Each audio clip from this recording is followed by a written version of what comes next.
नमन New York अपने business meeting के लिए गया था और अब वहां का सारा काम खत्म करके आज इंडिया लौटा था। नमन मुंबई एयरपोर्ट पर इंतजार कर रहा था अपने ड्राइवर का, क्योंकि उसके ड्राइवर ने बोला था कि वो एयरपोर्ट पिक करने के लिए आने वाला है।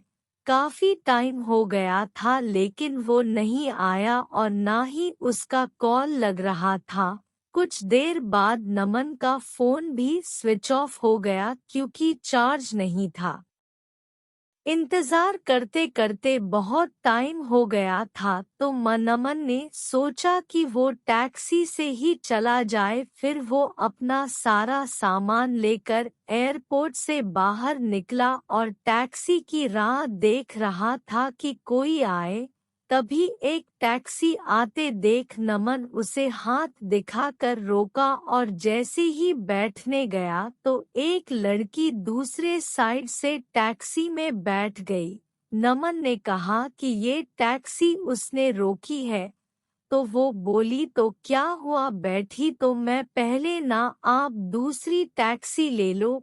नमन फिर उससे कहा कि आपको किस तरफ जाना है। उसने कहा मैं कहीं भी जाऊं, आपको उससे क्या मतलब। उसका ये सब सुन के नमन को थोड़ा गुस्सा आने लगा। एक तो मैं कब से इंतजार कर रहा हूँ, ड्राइवर नहीं आया मेरा और ये इधर मुझसे बेहस कर रही है। फिर नमन भी टैक्सी में बैठ गया और बोला भैया चलो। वो लड़की ज्यादा कुछ नहीं बोली और आगे चल के उसका घर आ गया तो वो नमन से पहले ही उतर गई और नमन आगे निकाल गया टैक्सी में। फिर जब नमन को प्यास लगा तो वो पानी पीने के लिए पीछे वाले सीट से पानी की बोतल लेने गया तो देखा उधर एक छोटा सा हैंड पर्स था जिसमें एक पैन कार्ड, आधार कार्ड और एक छोटी सी डायरी थी।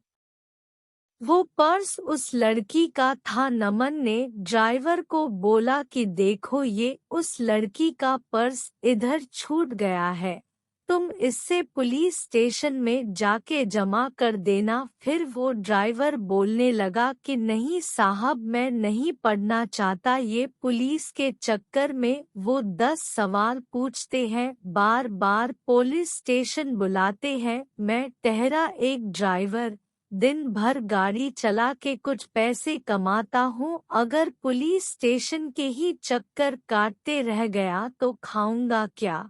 साहब ये काम आप ही कर दो, आप पुलिस स्टेशन जाके जमा कर देना।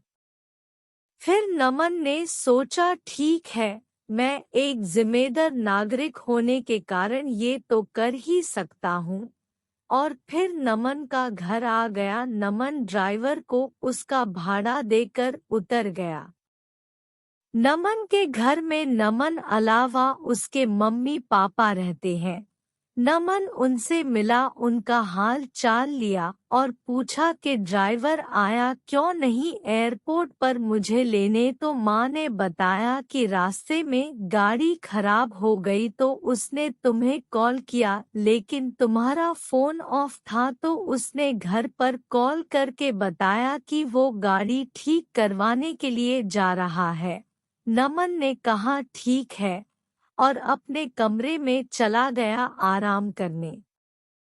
जब नमन शाम को सोकर उठा तो अपना कमरा ठीक करने में जुट गया जो कि बहुत बिखरा हुआ था। तभी नमन को वो उस लड़की का पर्स दिखा जो उससे गाड़ी में मिला था। नमन ने उसे खोला तो उसमें डायरी था, उसे निकाल के देखा। उसमें कुछ फोन नंबर लिखे हुए थे। उसमें एक नाम था नीतू। नमन ने उस नंबर पर कॉल किया और उससे बोला कि मुझे एक पर्स मिला गाड़ी में जिसमें ये डायरी है, उसमें तुम्हारा नाम है और एक पैन कार्ड और आधार कार्ड भी है।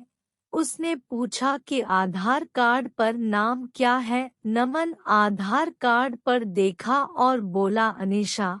तो सामने से वो लड़की बोली, हाँ ये मेरी दोस्त का पर्स है, वो मुझे बोली थी कि उसका पर्स कहीं खो गया है, मैं उसे बता देती हूँ और आपका नंबर भी दे देती हूँ, वो आपको कॉल कर लेगी। नमन ने कहा ठीक है। थोड़ी देर बाद एक नंबर से कॉल आता है। फोन उठाते ही सामने से एक लड़की बोलती है, मेरा पर्स आपके पास है। नमन ने कहा आप कौन?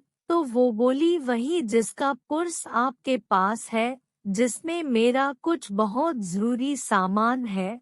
नमन ने कहा हाँ मेरे पास है, तुम उसे टैक्सी में भूल गई थी। वो बोली हाँ, कल आप मुझे डेली कैफ में मिलकर उसे लौटा सकते हैं। मैंने कहा हाँ। वो थैंक यू बोलकर कॉल रख दी।